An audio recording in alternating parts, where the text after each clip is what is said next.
Hey again, everybody. So let's get to it. Look Up by Ringo Starr is an essential album. Let's just start there first.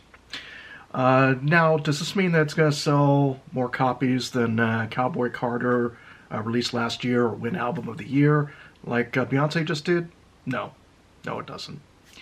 Will it win Best Rock Performance like Now and Then by the Beatles? Again, no. It's also country. Did this album chart at a high position in both the country and Billboard Top 200 album charts? Again, sadly, no. I would have loved to have seen that, but it was only 147 in the top 200. But it did chart at number 27 in the country charts in the U.S. But as I said, this is an essential album. Really well crafted. And first things first, the production on this, it's flawless. It's very crisp sounding, and Ringo's in fine form here. To me, really, this rivals other albums in Ringo's catalog, such as Ringo from 1973, Goodnight Vienna from 1974, and Time Takes Time from 1992 as among Ringo's best solo work of his entire career, at least in my view. So the opening track we have is called Breathless. It was written by T-Bone Burnett. It rolls along nicely. It's really got some great guitar work here. And one of the lyrics, every time I see you smile, I'm beguiled, as I'm looking through some of my notes here. And, very nice lyrics overall. Very good feeling, good start to the album. The second track is the title track, Look Up. Some of the good lyrics here, like every storm, the rain won't last. The future never comes, and the past has passed. Molly Tuttle sings backing vocals a lot of this album, and she's singing backing vocals here. It's very upbeat. It's really very Ringo, post-rehab 1989. Some slide guitar on here that I felt was a little bit psychedelic, which was really good. It was really nice to hear on this particular track.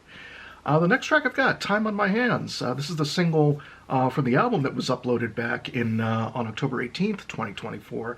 I was a few months ahead of the album. The video, of course, premiered on this very platform.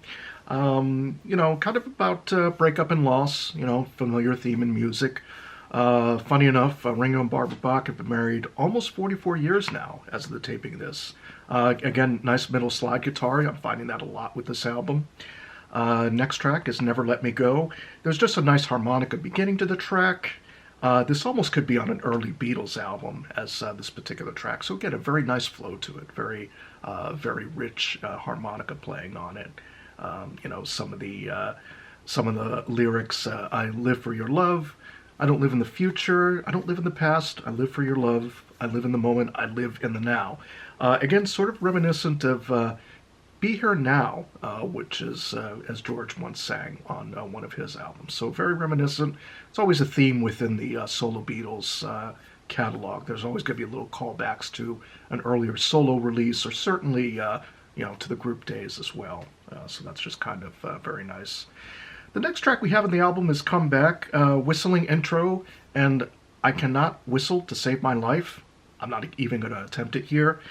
Sort of reminds me of Happy Trails to You, the classic cowboy song, classic Roy Rogers song. Again, just nice harmonies on that. Very nice, very well done. The next track, Can You Hear Me Call? It's a nice call and response vocals between Ringo and Molly Tuttle, who again does a lot of the backing vocal duties on the album. Some nice lyrics as I'm reading off. If you drift across the ocean, if the world should lose its motion, I will still be yours and you'll still be mine.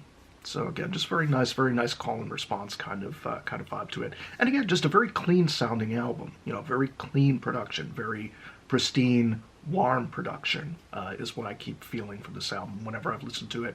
Listened to it a couple times now for this review. The next track is my favorite track, hands down, in the entire album, Rosetta. Kind of a darker guitar sound, maybe a little bit reminiscent of Blind Man from 1971, which was the title of Italian spaghetti western that Ringo starred in. Kind of that kind of vibe to it. Nice, slight, echoey vocal that he has. Again, this track I think would actually be nicely used in a film, in my view. Any type of upcoming film. Just great guitar work, as I've said. Probably the closest to a rock song in this album. And I want to sort of just pause and address this, that it's not really so much a country like Garth Brooks album. It's probably more like an Americana type of album, that type of sound, maybe a little more bluegrass, in my view at least. Some good lyrics again on the song. Since you left for the other coast, I've been haunted by your ghost. Kind of very different from the usual, peace and love thing that we always get from Ringo. The twist in the song is she does come back, so spoiler alert for everybody out there. Let's see. Next song, You Want Some? Sort of a 50s feel to this one. A good rocking song, well, as rocking as this album gets. It's great piano work. It's kind of reminiscent of Jerry Lee Lewis or Fats Domino, in my view. Next song after this is String Theory. Some of the chorus on String Theory is slightly reminiscent of All That You Can't Leave Behind by U2. An example that I've written down here: all of the comedy, all of the fates, all of the tragedy, all that awaits. Yeah, you could kind of picture that from the All That You Can't Leave Behind song from U2. Very much the same template. I'm sure it's been used by a lot of different groups out there. We finally get to the last track of the album, which is Thankful. This is the only co-write between Ringo with Bruce Sugar, so it's the only Ringo co-write on the entire album. It features Alison Krauss on this particular track, and again, some very nice lyrics, a very nice ending to the album. When you came along, my shelter from the storm, I put my life in your hands, and you made me a better man. And I think that kind of sums up a lot of Ringo's certainly post-1989 journey, throughout life after rehab, which is an amazing thing. We're glad that at 84, Ringo's still around, still doing his thing. I'm very, very happy about that.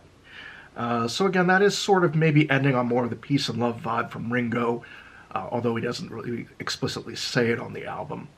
But again, an essential album. I really think you should pick it up. As I've already done, of course, I've got the CD copy. And you don't have to ask, but yes, not only did I download it, got the sealed copy for the collection too. So, you know that was coming. Come on. That's part of the collector gene in me. What can I say? But that just about wraps it up. I'm grateful for everybody, for the current subscribers, especially for the new subscribers. Thank you, everybody, for checking the channel out. It's appreciated. Thumbs up, like, and subscribe, as always. One more little bonus item. I picked up a t-shirt. Now, this is not a vintage t-shirt, but it's done in a vintage style. You'll see the album in a second. There we go. Broad Street album. So I was able to pick that up in my travels, which is nice. So now, when I do go to the fest, God forbid if something gets spilled on it or whatever, it's not going to be as big of a worry. So that's just about it. But again, an essential album. I hope everybody's doing well, and I'll see everybody in the next video.